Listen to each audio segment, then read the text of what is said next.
All right, Kiss Army, welcome to the KissFAQ Podcast. Thank you for giving us your time today and letting us into your head. I hope we don't do any damage. This is a Kiss-related podcast by the board, for the board. We hope that you enjoy. We'd love you to support this show. Please like, follow, and subscribe to us on Facebook, YouTube, and Twitter. Your likes and subscription helps us to grow and attract interviews and content. So please retweet and share our posts. Your contributions are appreciated. Welcome to episode 452 of the KissFAQ Podcast. I'm your host, Julian Gill. We are back on Skype. We are not live, but we're still alive. Today I've got, hopefully Lonnie showing up, but he's held up right now, so we'll see if he's able to make it today. And if not, who day, go Bengals. Marcus Almighty Mark. Greetings. And the voice of reason, who, Hello. or sometimes the voice of reason. Sometimes, not always. Yeah, Ken. Good to see you guys. So what news? Episode 2 of Demo Stories dropped. Every Sunday through March the 19th, a new episode's going to appear. They're between 15 minutes and 20, all focusing solely on a single song out of the Kiss catalog. This year's second series has a theme. You'll see if you can determine what that is, perhaps, after the season is done. I'm just about done writing the very last one. 9 are in the can, ready to go. This last one is actually, it's going to be episode 8. It's just happened to end up being last. But while working on the last 3, I kind of got inspiration for another season or series of them. So we'll see if I turn that into more episodes down the road, because it takes about probably 4 hours just to write, 15 minutes, and then turn it into something that's not readable, but speakable. And then when I record it, I have to comp together my fucking sentences like an Ace Frehley guitar solo. It's horrendous. You'd think anyone can read, but it's much more difficult than it seems. And I think probably the most difficult part of recording these fucking things is finding a time in the day where the neighbor, I think I've got Gary living upstairs, because they're always moving furniture around, no matter what the time of day is, or there's sirens, or there's garage door openings, or there's the fucking elevator slipping. Nice. The elevator has a backbone, and its backbone slips repeatedly throughout the day.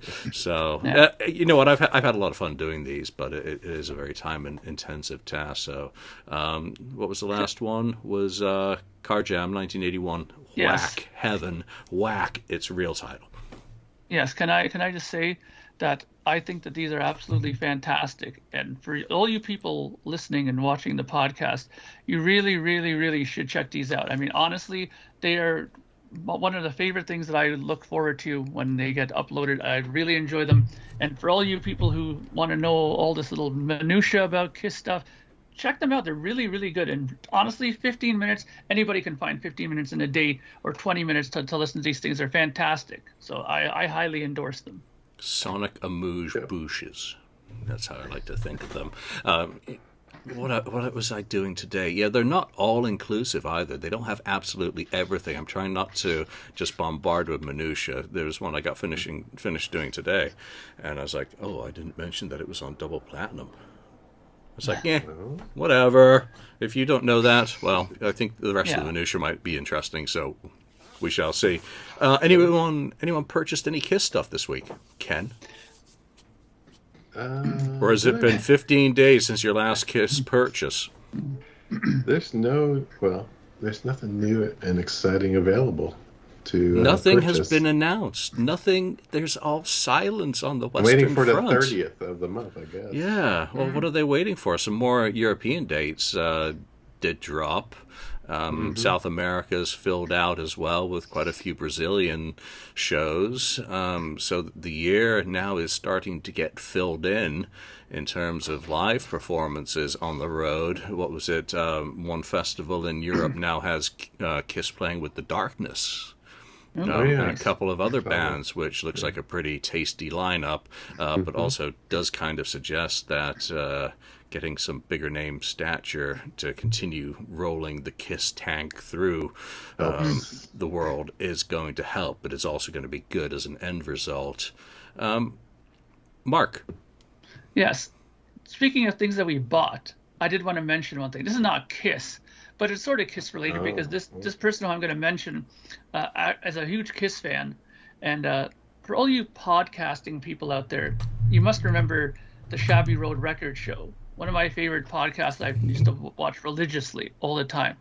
A.D. Adams and Ryan McKay were the main guys behind that. And Ryan McKay, fantastic musician, as is A.D. Ryan's put out a solo album called Ryan McKay and the Broken Brains. This is his first album. Fantastic artwork done by his daughter, I believe. I can't remember. I'm sorry, Ryan, I can't remember who it was, but the family, this is fully family integrated as far as artwork goes. It's on a nice kind of purple vinyl too. It has a nice it shows the dust insert. Does it have an appropriate dust sleeve for the Mark collection? Yes, it does. It has an anti-static sleeve, and I'll tell you one thing. I got a little note from Ryan as well. And it's funny because you mentioned here's a nice purple vinyl. Oh, that looks good. I like that color. It's very nice. And he gave me a little note. This also comes, I'm not sure if it comes with the poster, but I ended up being lucky enough to get this fantastic poster that was drawn, again, by I think either his daughter or his son. Very like Japanese anime. Anime style. Yeah, that's very manga anime. Yes. And there's a nice little note that was on here that I got. Now, of course, it fell off of here now, of course, when I want to show it. Oh, here it is. It's right here. I'll read it first and I'll show you I'm not bullshitting you. It says, Mark, thank you for your inspiration. Project Gemini gets it right, Ryan. Nice. Okay. So I know that he's been following me for a long time as far as musically it goes. So it really makes me feel humbled that some of my records have actually inspired people to step out and make their own music as well. I never thought that when I started making music years and years ago that would ever happen. So thank you, Ryan, for saying that and for making me feel like making music is touching people in more ways than one. So I thought it would be important to say, because like I said, Ryan is a great friend. And the podcast, unfortunately, isn't running anymore. I wish they would go back and do them. I really enjoy them, but I just thought it was worth talking about. And if you're wondering what it's like, picture Queen meets Cheap Trick meets Kiss. That's exactly what this music sounds like. So you're going to do a review for the Look It's Rock and Roll podcast, or Yes. you're going to do it for yourself? No, I'm going to do it for the. I was actually going to talk to you about that to see if it was all right if I actually did a review of it for Do it. So it. I think I will. I mean, yeah. what more perfect thing to do a quick self-review, solo review of is listen to the music and then talk about the packaging and do your thing on it. We need more episodes like that. The last episode was the Wasp review, so it'd be good to break up some of the Wasp episodes with other bands before we get back into that album catalog with Andy and Bill. So, which reminds me, I got to send Bill his prize still from the KissFAQ podcast. Last prize I still haven't shipped out to him, so better get that shit sorted. You mentioned podcasts, so that's a nice segue into just another bit of information. Podcast 196 dropped, and that is, of course, a very timely episode. It's from the Dolls to the Daisy. Me, Ken, and Gary Schaller. From 3 years ago. We recorded this in January 2020. I nearly said 1920, but it feels that long ago that we did the episode. And, that was right before COVID and all the shit hit the fan. And at the time, we were doing these dives into history. We gave birth to, 4 episodes, kind of long form spoken bios, and then went into kind of round tables on certain topics. And this took us up to the first show. And I was cleaning up my computer and I found the episode and I started editing it. Finally put it together. And then I went to check podcast to make sure we hadn't already put it out. And unfortunately, we hadn't. So now, as the 50th anniversary of Kiss's first show, which is basically their birthday, the day they presented themselves on stage is the day that you can really say that Kiss was born, rather than maybe getting inseminated when Ace joined the band, all that other ways of looking at it. But talking about the 50th anniversary of the band, is that first performance date what you consider to be Kiss's 50th birthday and the anniversary, or is there some other date that you think supersedes it and is more important in terms of history? Karen? As a car drives by. I guess it's a good, representation of being, 50 years.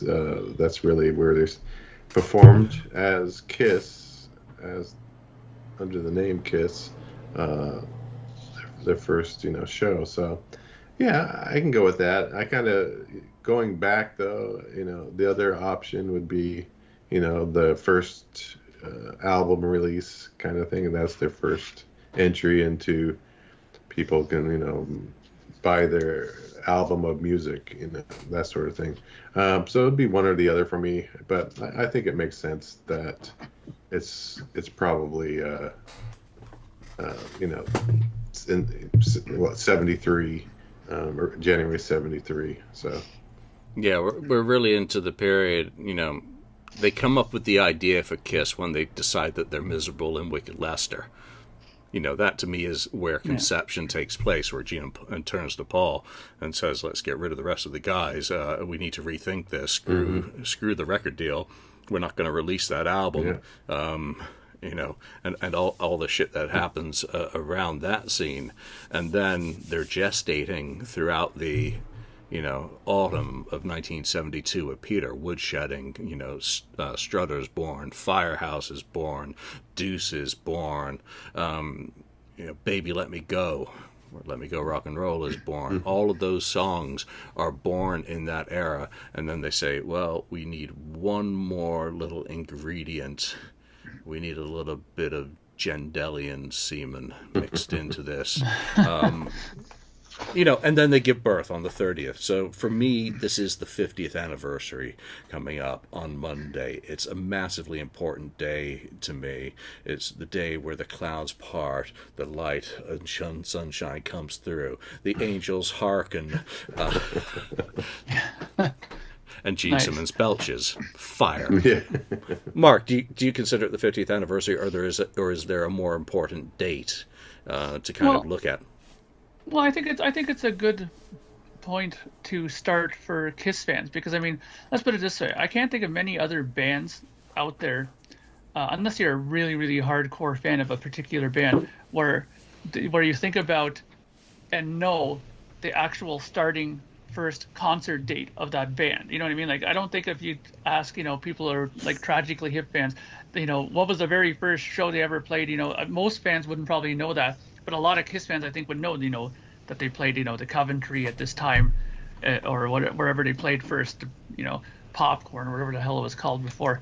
But I think that's an important date for sure, because like you said, it marks the first time they played proper as Kiss. But I understand what Ken's saying in the sense that for most people in the general public, the release date of the first record would probably signify the introduction to that band to the world in general. So both dates are valid, but I think as Kiss fans, I think we can stand on the idea of having the first show as marked as the important starting point.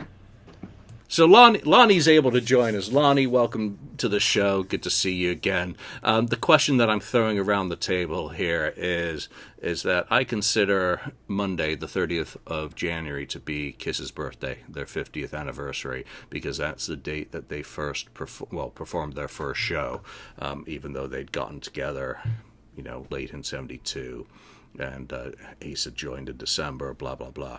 But because it's their first, show in the public as Kiss, that's the birthday to me. What I was asking everyone is whether they think there's a more appropriate date to be celebrating the 50th, or whether you'll be acting like a Bengals fan on Monday. If the Bengals won the Super Bowl and Kiss is celebrating their 50th on Monday, you'd be celebrating with the same ecstasy. Well, if the Bengals win Sunday and they get a trip to the Super Bowl, as much as I am a Kiss fan, I think I'll be a little more excited for the Bengals trip to the Super Bowl on Monday than the 50th anniversary of Kiss. Have they ever been to a Super Bowl? Yeah, I went last year. Oh, well, shows how much if Tom's went not to playing. two others and went to two others, 80s, lost too. to Ken's 49ers in the 80s, yeah. All right, so it wasn't Tom Brady, therefore it doesn't count. Sorry. Sorry. Doesn't count. But no, I'm in complete agreement that January 30th is Kiss's birthday, and I think in the eyes of a lot of Kiss Army members that is the agreed upon date. And maybe for some it's the release of the maybe if you dial it back a little bit and it's not the super FAQ fans, everybody watching this, everybody listening to Kiss podcast and just trying to digest. There are fans on the FAQ, not just haters. people unlike us who aren't just trying to digest every little possible nugget they can get every day. Some people may consider February '74, when the first album came out, the anniversary of Kiss. But I think that the majority of the Kiss Army, though, or at least the uber fans of the Kiss Army, agree that January 30th is the official birthday of Kiss. I mean, February the 8th is a good date to celebrate as well for the 50th anniversary of the release of the first album. It's not the 18th. Could be January the 26th, though. Let's not get into that argument. Yeah, I don't want to hear those two lunatics screaming on either side of me. Wait, no, whatever. It doesn't matter. You know, how you celebrate Kiss, I think Monday is going to be something worth celebrating. I want to just read the set list from that first ever Kiss show. All right. Because it actually says they played apparently. Excuse me. They played 2 sets at night. The first set, Deuce, first ever Kiss song performed. Mm-hmm. No wonder it's my favorite. Watching You, Love Her All I Can, She, Simple Type, Keep Me Waiting. So a four banger of Kissified Wicked Lester songs. Want You Beside Me, which is of course Life in the Woods. Baby Let Me Go, which is Let Me Go Rock and Roll. Firehouse and Black Diamond. And then the late set kicked off with Deuce again. Love Her All I Can, She, Want You Beside Me, Simple Type, Keep Me Waiting, Baby Let Me Go, and Watching You. And those are from the handwritten notes that appeared in Kissery that are attributed to that very first set or night at the Coventry, January the 30th. I mean, that's a pretty fucking badass set when you think of how many songs they are still performing today, live in concert, that they performed at their very first show. Aerosmith, you know, as contrast, isn't still doing Moving Out very often, or Somebody very often, and both of those they did very early on. Certainly they did Somebody at their first show. But that's impressive. I mean, the 4-banger of Wicked Lester songs, I mean, that's a great fucking set. I'm going to build a Spotify playlist of those songs to listen to on Monday. But how will you mark Monday? I mean, are you going to do anything to kind of celebrate it yourself? Are you going to watch a video? Or are you going to go on the FAQ and annoy someone? Or what? Lonnie, if you don't have if you don't have a hangover, well, you're going to have a hangover either way. One way or the other. Yeah, so how are you going to celebrate Kiss Day? I still will, no matter what happens on Sunday, I still will celebrate, you know, the 50th anniversary. Because that is monumental. Not only for the fact that it was 50 years ago, but the fact that we're still going. And like the 4 of us are still here talking about it, and people are wanting more information, want to hear about Kiss 50 years later. That's really impressive. If you would have told me 23 years ago, back in 2000, when they were doing the farewell tour, we would still be here talking about them, and they'd still be touring. You know, it's crazy. It really is. Still saying farewell 23 years later. Still saying farewell. And it's funny, like, if you watch those old farewell tour shows, like, Paul does like a little speech in the middle of them, says, "Oh, for 27 years, this band, blah, blah, blah, blah." And here we are, almost double that. It's kind of crazy. But I think for the 50th anniversary, I think I might pull out my Wicked Lester album. I might pull out my original album, and I might pull out You Love Good? maybe. Well, depends on how Sunday goes. And I think I'll grab Kissology Volume 3 that has that really, really early show on it. Coventry. I think that'd be very appropriate for my. Yeah, I was watching that today, and before I get to the other guys, one thing that struck me on that is there's a thread on the FAQ about the station fire. I'll remember what happened there with Great White and great loss of life. I think it was Rhode Island. Peter Criss, I only noticed it today, did his frickin' rocket sticks in that low-ceiling club and Jean Breeze fire. In that club, I mean, it really was a lackadaisical attitude towards safety back in the day. I mean, it was all bets were off, weren't it, Mark? Oh yeah. I mean, it's funny because when you read about that, they're saying that these guys, weren't even really properly like licensed people to fire off this stuff later on, even when they did their homemade pyro with those guys, right? It's insane that they did that, because you can see how easy it is to light up a ceiling like that. I mean, having played a few dumps in my time, for sure, you look at some of the ceilings on there, and some of them are like half falling down, and there's like old rotted egg cartons on the top for some sort of sound insulation. I don't know why they think egg cartons do anything except just stink the place out. But you can honestly catch fire very easy, and the fact that it took that long to have a major fire like that, I'm absolutely in shock. Because I've been to a few gigs I played with, for example, there was a band called Razor. I'm sure you guys have heard of those guys, Canadian thrash band, and they had their guy who was their pyro guy, and he set up their pyro in the front, and this guy was not licensed at all. I don't even think he had a driver's license, let alone a pyro license. And he was firing off this stuff at the front of the stage, and I mean, how he didn't blow up half of us on stage, I don't know, or half of the band on stage, I don't know. It's very dangerous to use this stuff if you don't know what you're doing with it. And let's just consider ourselves lucky that Peter didn't set off a fire, or Gene didn't set off a fire in the club in the early days, and we didn't have any Kiss did talk about. Well, I mean, they did set off fires. I mean, fire. Yeah, well, they burned Black Oak's, backdrop. A fire got started in Baltimore that made the national press. I mean, it even made the European press about the band who was sending the country up in smoke, literally and figuratively. I mean, it really is freaking nuts. So, Ken, that set list, I mean, how are you going to celebrate it? Yeah, I mean, I'll probably listen to something or watch a video, do something, on the day. I may just, play Alive 2, which was my first purchase, of Kiss. But yeah, who knows? It'll be something for sure on that day, because it marks a cool anniversary. And who knows? Maybe Kiss will do something special on their Kiss Online.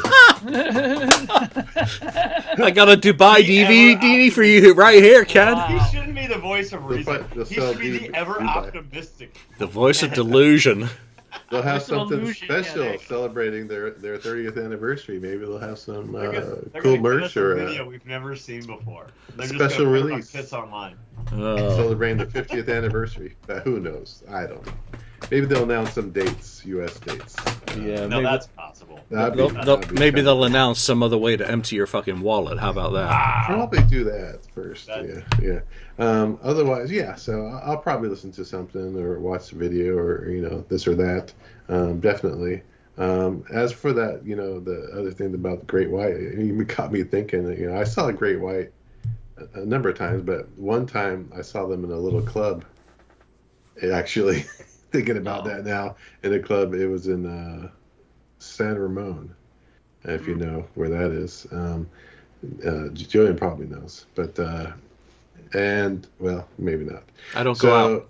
It's not that far. It's about 25 minutes away from here. So it was a small club, kind of like it was a restaurant, but they had this little area and a small stage. I remember standing right in front, watching. They were right in front of me. But I don't remember. The thing is, I don't remember if they did any fireworks or anything. I don't think they did at that time, and I think it was still before that disaster that happened. I think it is, but it was before that. So I'm starting to feel lucky that you survived it. I survived their show. Was it one of those small restaurants, like when in the middle of the band playing, you hear over the PA like table 7, your chicken in a basket is ready? Yeah, no, it was. I don't know. I don't remember that. Who ordered the pierogies? I don't remember people eating around or anything like that. So. Oh, by the way, I didn't get to say what I was going to do. I was talking about Pyro the whole time. So yeah, I'll probably watch Coventry as well. I really enjoyed that early footage of that stuff, and probably spin the first record. Fire. Yeah, we like fire. All right, so let's move on. Yeah, we got called out on that last episode that we did where Hotter Than Hell went up against Animalize. And I think, the first comment that really came up was, did you guys miss Parasite? I think that's Julian, you forgot Parasite. No, I didn't. One album had 9 songs, one album had 10. So Parasite was the one left in the barrel that got an automatic pass into the leftovers round. A couple of comments to read from that. You guys are out of your minds with Let Me Go Rock and Roll. I've had enough is beyond superior. Just like Deuce when you guys did the first record. Mark is spot on when you guys are focused on Alive and not the actual record. Yeah, could be. I mean, when it comes to a song like Let Me Go Rock and Roll, I'm not going to vote for I've Had Enough Into the Fire over what I consider to be classic core catalog songs, regardless of what's imprinted on my mind. I listened to all 2 minutes and 14.5 seconds of its glory today, and yeah, I've had enough. It's a more pleasurable listening experience, but it's just impossible. I'm not voting for 80s over 70s when it's that matchup. Lonnie, did you have any rethink on that?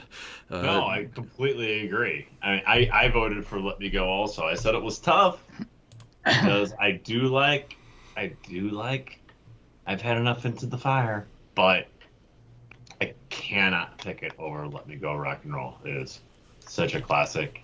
It's such a staple. And I don't care that I'm talking about the Hotter Than Hell version. I will still pick Let Me Go Rock and Roll. All right, voice of reason. Time to rethink. Revisionism. Though I must say, I'd much rather listen to Let Me Go Rock and Roll live than I've had enough live. Then I've Had Enough Into the Fire live is shit. What about the demo for Let Me Go Rock and Roll? Would you like to listen to that? We're not talking about that. We're not allowed to talk about that, Ken. That's exactly what they're saying. All right. Yeah. Let Me Go Rock and Roll, even without it. Again, I like, I've had enough of that song.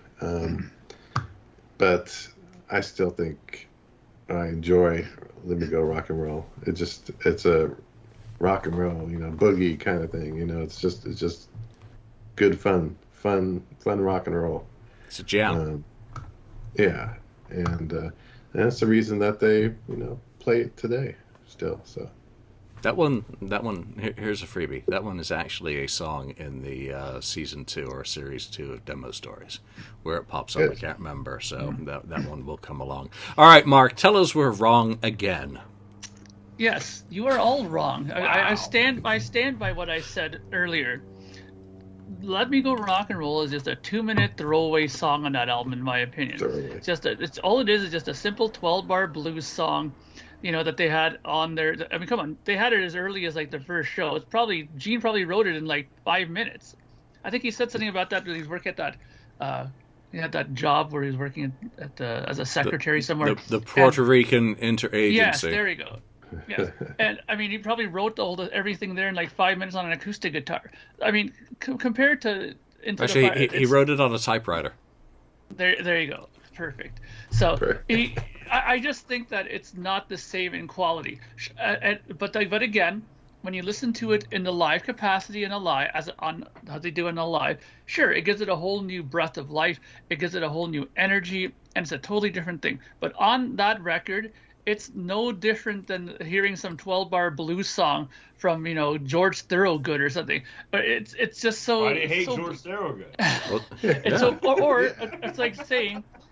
That's like me saying as a Rush fan that In the Mood from the first Rush album is vastly superior to Tom Sawyer. No, it's not. Yet it's heralded as such a classic Rush song, but it's not as good. It's just a simple, again, another blues based song. And I just don't think it has the same quality to it. And just because it's in the 80s doesn't mean it's a bad thing, Julian. No, it's not a bad thing. No one's saying it is a bad thing. Everyone's saying that Let Me Go is just simply a better thing. Because did they ever play that live? Not everybody said it, though. Especially the people who responded. In the Mood? No, I've had enough. Yeah, they did. They played it a lot. Two different conversations. Yeah. So, Mark. I don't really remember it, though. Mark, Working Man or Tom Sawyer?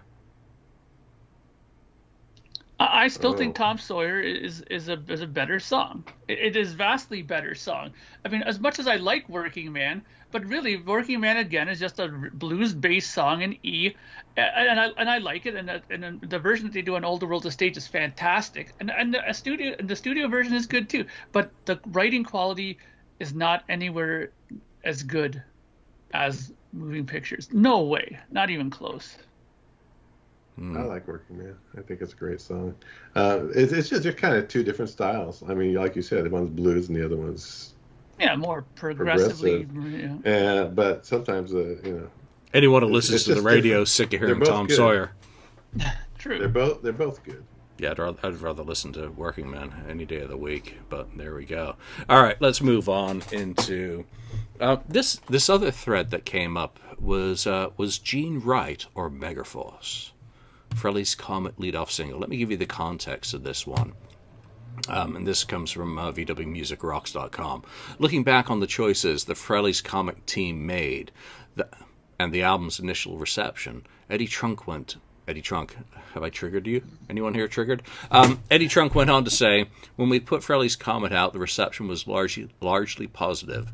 But there are a lot of people who thought we should have released Rock Soldiers as the first single instead of Into the Night. One of those people was Gene Simmons, who actually called the Megaforce offices and talked to Johnny Z about it. Johnny later told me and said that Gene had said something to the effect of, "You guys blew it. I'm not sure you know what you're doing over there." This was Ace's reintroduction. The reintroduction should have been Rock Soldiers. It's funny, because we had every intention for Rock Soldiers to be the second single, but Gene was like, "No, you blew it. It should have been the lead single." And you know what? In retrospect, Gene was right. So Eddie says Gene is right, that Rock Soldiers should have been the first single. I'm going to time warp back to 1987. I was fucking thrilled with Into the Night, that video. It got really good rotation on MTV, and I loved the song. I actually got excited every time that video came on because I was finally seeing Ace, and I hadn't seen him in the magazines as much from the 85 tour or the time leading up to 87, so it was a real revelation to me. All of a sudden, he's got this album out. He's getting all this press. I didn't live in San Francisco at that time, so it didn't mean shit to me that the video was filmed here. Ken, you were in California at that time, I think. What did you think? Is Gene right? It should have been Rock Soldiers to introduce Ace to the wider public? Or going with the Russell Ballad single and trying to replicate... Yeah. I agree with Gene. Not because I like Gene, but I agree with Gene. Shocker. But Rock Soldiers, I mean, I loved that song. First time I heard it, I thought it was great. I thought it was a lot better than Into the Night, the song. Into the Night is a definite different style song. It's obviously written by someone else, Russ Ballard, who they thought, oh, well, you know, he got a hit with, New York Groove on the 70s. But that song kind of fit in the 80s style. But then, again, Rock Soldiers really fit into the the hard rock, and I think it would have pulled in more of the hard rock Ace fans that you would expect, to hear from Ace. These songs that are heavier, harder rocking. I don't know. It's a lot better to me than Into the Night. Rock Soldiers is. I think they did a video also for Rock Soldiers right after that. Mm-hmm. But I agree. I think Rock Soldiers is a better song. It would have been a better lead off. They could have done Into the Night or even something else after that. I think they were trying to. No, Calling to You was a promo single. Yeah, I think this is too much focus on the Russ Ballard kind of thing. Like, let's get another Russ Ballard song. We made a hit out of that. New York Groove. We could probably make another hit out of Into the Night, a big hit. But I don't think it got that high on the charts. No, when you think of them bringing in Todd Howarth and putting Calling to You on, I mean, they were clearly going for that kind of sweet spot, which was, well, like Whitesnake 1987, look at Motley Crue's shit in 1987, look at Poison, look at everything that was coming out in the time, and they were very much going for that radio-friendly kind of niche. Dawkins, Under Lock and Key, even though that was 85, Back for the Attack came out, was still very homogenized. Lonnie, did they get it right, or is Gene right? I think Gene is right. While Into the Night is a great song, I think Rock Soldiers just works better for Ace's comeback song. Ace is back and he told you so. I mean, yeah. I think that just works better. It's a catchy song. Into the Night's good. Don't get me wrong. I like Into the Night. But I think to reintroduce Ace to the public, Ace Frehley, here he is, without makeup, back, his first solo album, Frehley's Comet, talks about, his car accident, devil sitting beside him, Ace is back and he told you so. I think that just speaks volumes, and I really agree with Gene that I think it's a no-brainer that should have been the lead single and Ace's reintroduction into mainstream rock. It just really makes sense. I think Gene's 100% right. Well, Into the Night is good, and I understand it, but I think Rock Soldiers 100% should have been the lead single. All right, Mark. I gotta say before you go that when you were flashing up the video of Into the Night, it was making me think of Neil Young. Neil Young? Rockin' in the Free World. Yeah. Oh, yeah, right. Woman in the Night by an old garbage can, by under a street light, baby in her hand. Yeah. All right. I'm going to be the opposite voice again here. I really think that Into the Night I think it was a good idea. I mean, I think that they went in with that thinking exactly what you were thinking. At that time period, that 80s time period, those kind of songs were immensely popular. Like you mentioned, the Dawkins and these other kinds of bands who had these kind of songs out around, and now are being played a lot on video stations around the world. And you look at this video, the first thing that made me smile was that horrendous Washburn guitar that he was playing at the time there. Ooh, the AF40 piece guitar. Of shit that wouldn't stay in tune. That thing was terrible. But it was a big hype. I remember it was in every guitar magazine. Everybody was showing it off, and it's. I think they wanted to make Ace come out with something that they thought. I'm not talking about not the radio, but maybe the radio, but the record people thought were a more kind of serious look at Ace. Because to me, now I know I'm going to get egged when I say this. When I hear Rock Soldiers, it's a good song, but to me, it kind of comes off to me as kind of like a shtick song. Ace is back and he told you so. I'm just waiting for like some clown thing in the background coming after it, like the devil has to play without an ace in the deck. It's so that thing alone makes it unserious to me when I hear something like that. It's like so tacky, that whole thing. But you know what? years gone by, we love this song. It's a song that we identify with Ace. But I think back then, remember this guy's been out of the picture for so long at that time. They probably wanted to bring him back, made him a real viable artist in their eyes. And maybe musically and lyrically, they felt that it was a stronger representation of what they wanted Ace to be then than some song that had these kind of little shtick moments in it, you know? That's why I kind of thought it might be a good reason for why they did it that way, you know? Gene loves shtick. I mean, half his songwriting is cheesy stuff like that, you know? Yeah. I didn't think it was cheesy back then when it came out. I thought it was cool. I Never thought it was cool. good. Well, back then I thought it was, but I can see your point now. You know, it's maybe a little bit, but back then when I was younger and listened to that and was into that music, and waiting for Ace to come back, I thought that was kind of a cool little thing they did. Yeah, because you're probably like, oh yes, finally, here he is.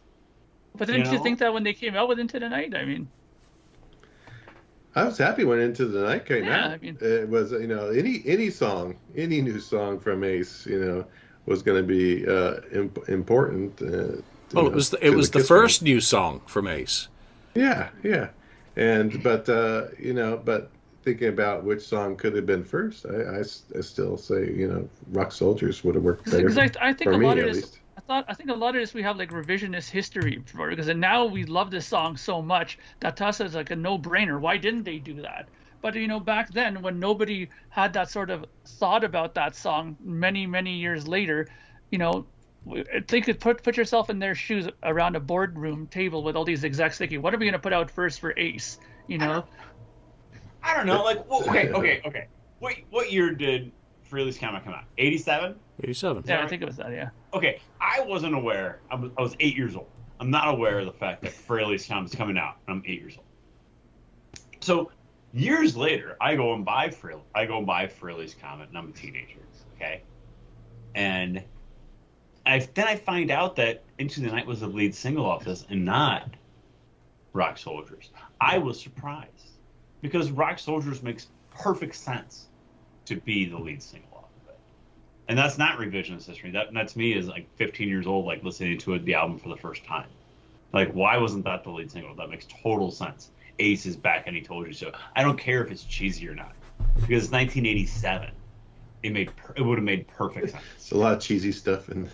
Right. Yeah, I mean it's all cheesy in hindsight. All the hairbands.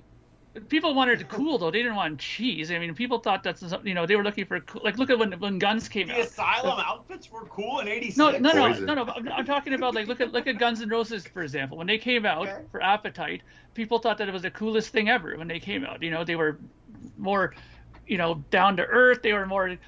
They looked more. They gave birth to a whole look and movement because once you had Guns N' Roses out, everyone was doing it. Circus of Power, Zodiac Mindwarp with the chic leather. So revolutionary.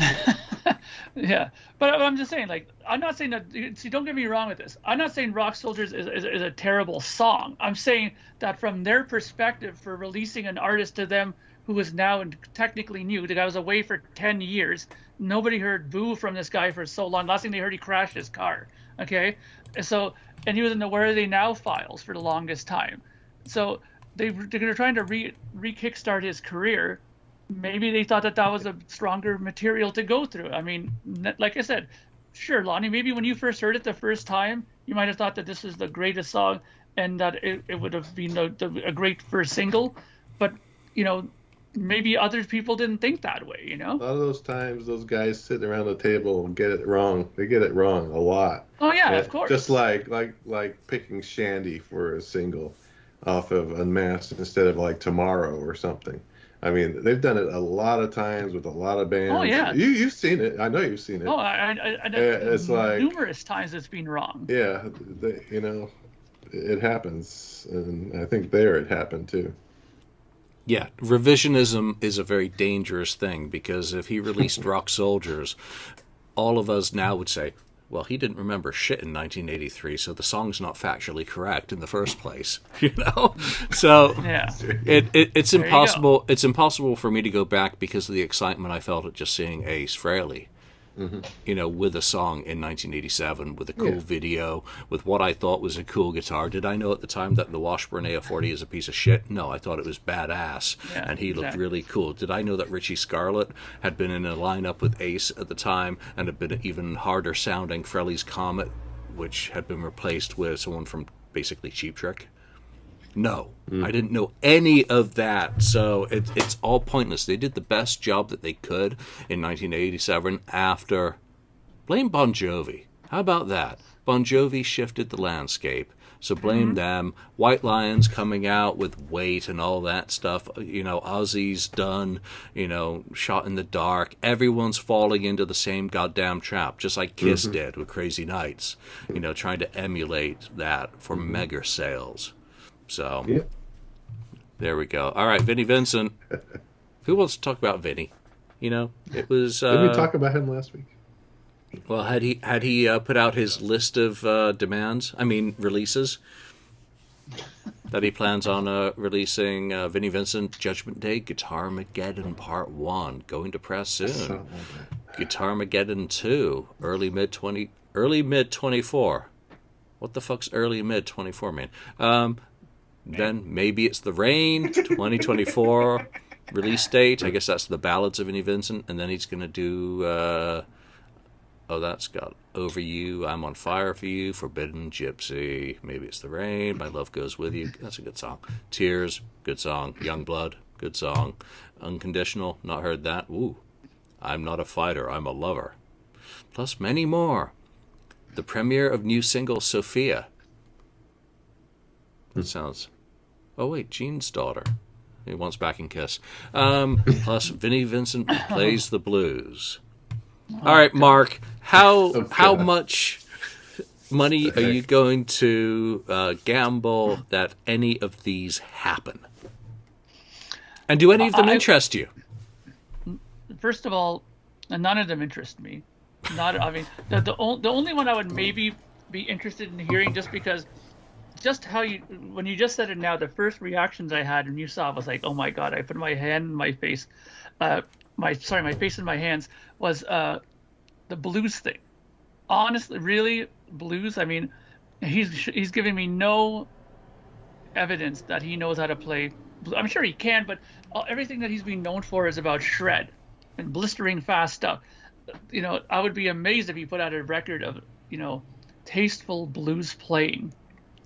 But again, I'm not keeping my hopes up for that. Just like I'm not keeping my hopes up for anything else that was announced here.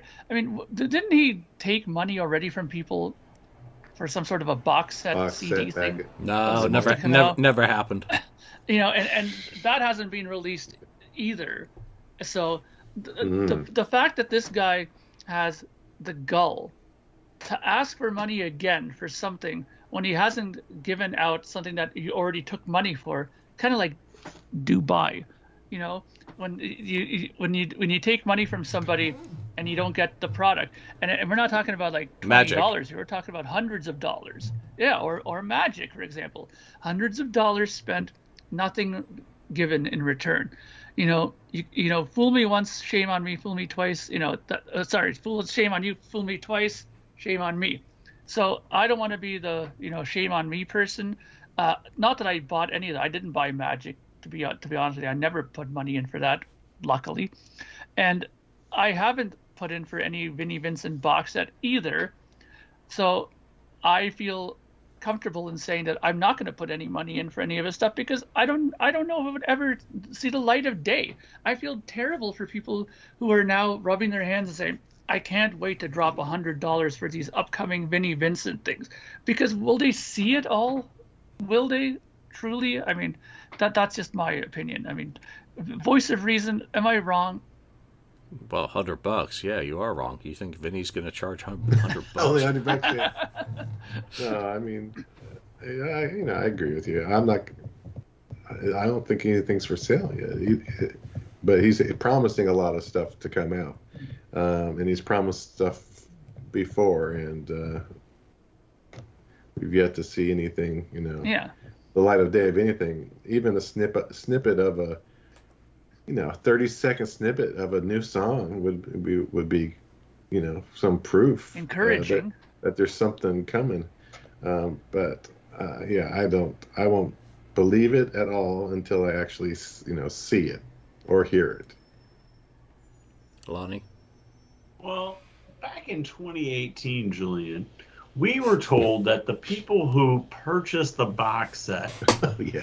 would receive 2 box sets, and it would be coming out in 2018. Well, it's 2023. Can't There blame is COVID no on that box. shit. I guess we can, because COVID hit 2 years later. We can blame COVID for that. So I often say on this show that when when a vinyl release comes out and Ken and I scramble to make sure that we get it, that I always say, well, yeah, I bought it. I'm a sucker. I'm not a sucker for this. And I do come to Vinny's defense a lot on this show because I think he has some demons in that, and I think we need to be understanding that everybody in this world has demons that they're dealing with. But I cannot justify to myself or my wife or family or anything that I'm going to just drop money on a promise. And I can't be responsible to myself to do that. Knowing history. Yeah, thank and you. it's the same thing and I'm not going to let Kiss off the hook on this either. It's the same thing that I brought up on the show a couple weeks ago, that if we're gonna announce the final Kiss show ever, and here's the pay-per-view link, well, I'm not going to do that either, because I have seen a history. Yeah. And they go hand in hand to me. Well, I was going to say thank you for, being honorable and defending that he probably does have some issues going on, because that is, that is righteous, and it is good to remember. No one knows what's going on with Vinnie Vincent. Go to his events.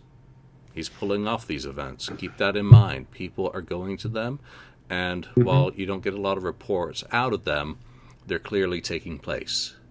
And if they're not to your liking because you're not getting that information, well, that's just too bad. You can always go to one and find out for yourself if you really have to have the answer.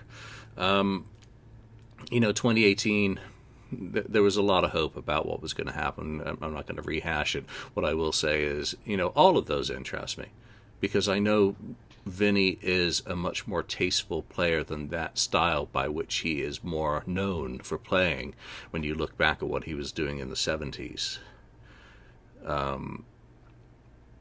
I've not heard that playing, and I'd like to hear more of that style of playing.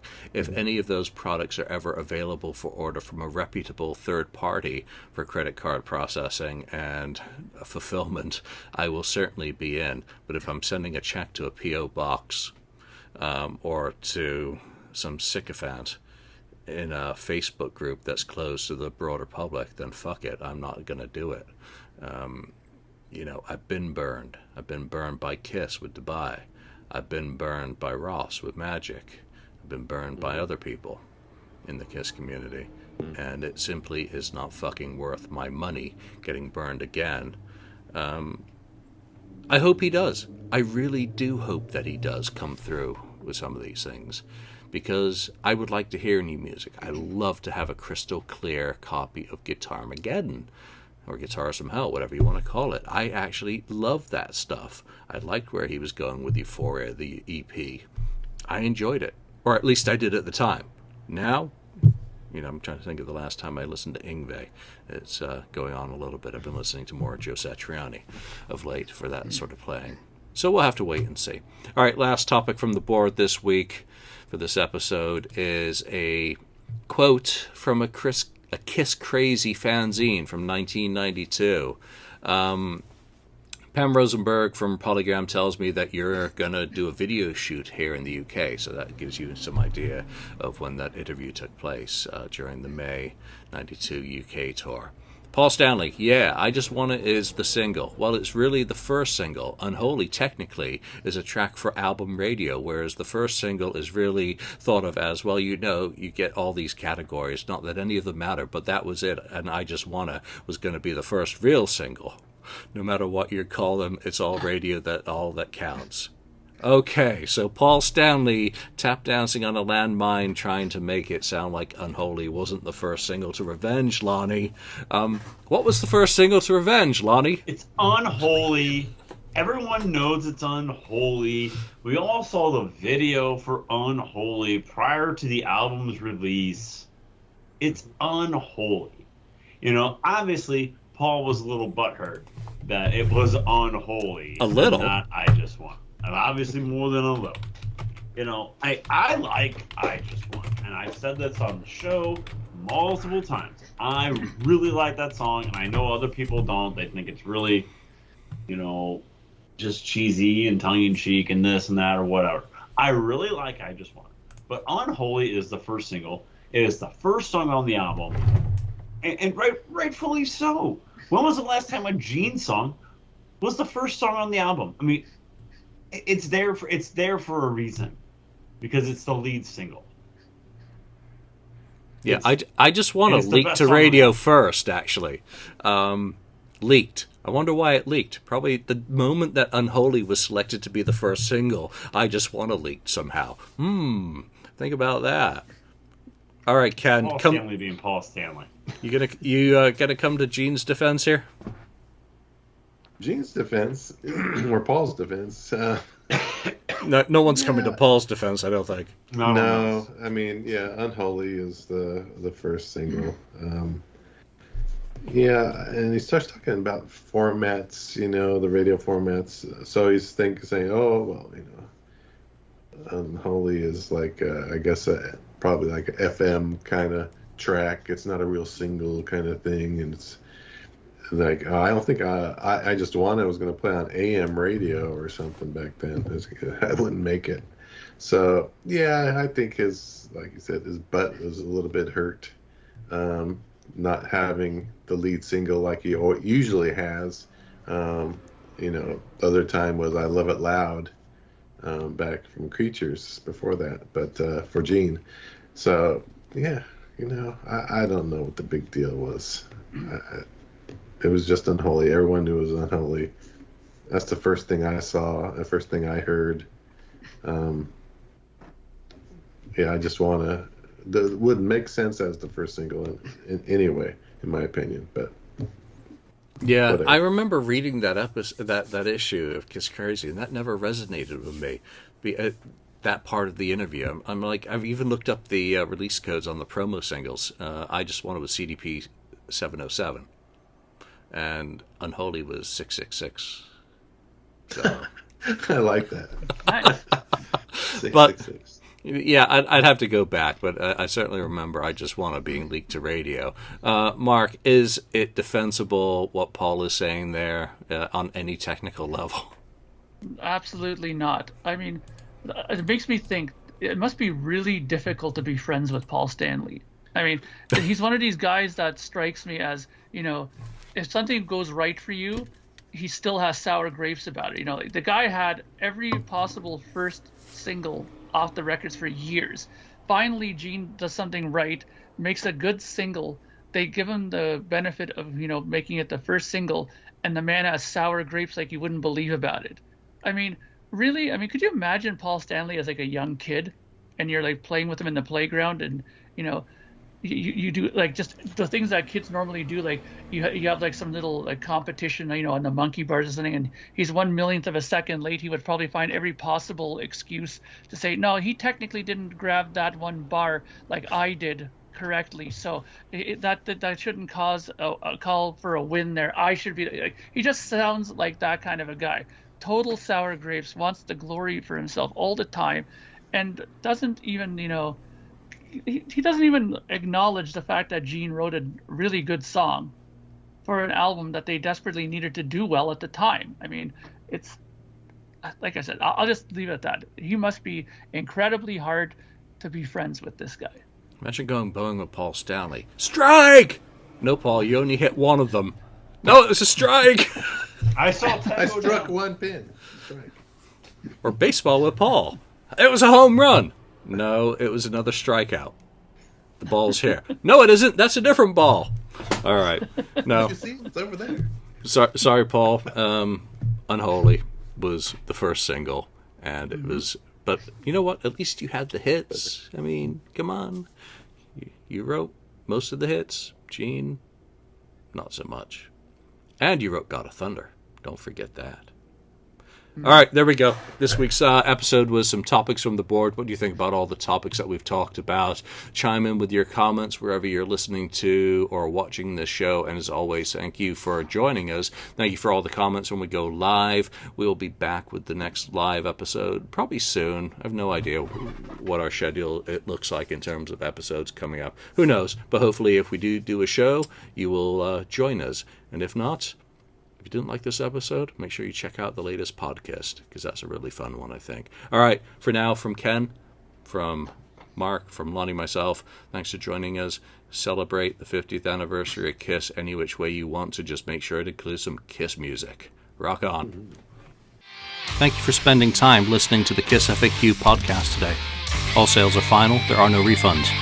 If you'd like, look us up on Facebook or come over to the KissFAQ message board and discuss the topic we've broadcast today. Don't forget to rate us on iTunes, Spreaker, or wherever you've listened to the show. We hope you'll join us again.